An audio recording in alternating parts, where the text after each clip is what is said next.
March of 2020, the new virus was rapidly evolving and in its early stages of spread in Johnson County. That's when these health, education, and government leaders appeared at this press conference. Less than a week later, a stay-at-home order went into effect, and Johnson County government faced crucial decisions about how to keep services going for people who relied on them.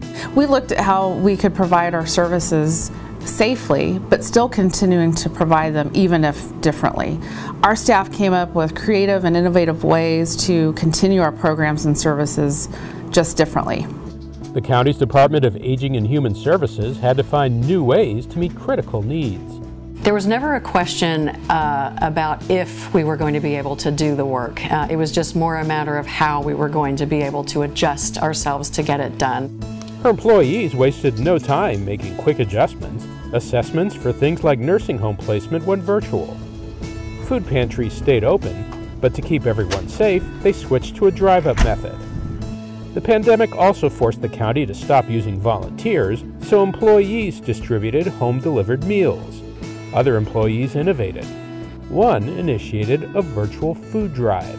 At the Mental Health Center, staff was reorganized to handle more calls coming into the crisis line. I think we also felt a need to be able to serve those individuals that were our frontline essential workers. And so making sure that we were able to provide services to law enforcement, to first responders, to school teachers. For existing clients, some appointments went virtual, but mental health offices remained open with safeguards in place for those clients who needed to be seen in person. Mental health staff also reached out to the community.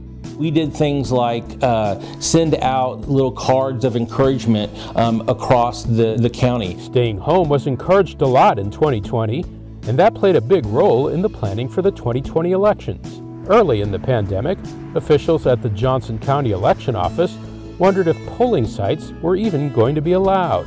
Mail-in voting had been part of Kansas elections since 1996. In mid-spring of 2020, we made a decision to send out applications to every registered voter in Johnson County. It included an application for both the August primary election as well as the November general election, and we received them back by the tens of thousands. Election office staff worked long hours verifying signatures and checking IDs. In addition to just under 165,000 mail-in ballots, voting in November took place at 180 in-person sites.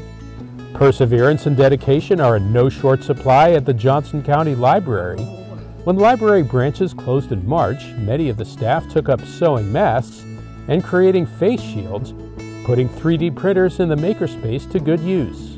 They also shifted popular programs like Storytime, the Writers' Conference, and career workshops to virtual formats.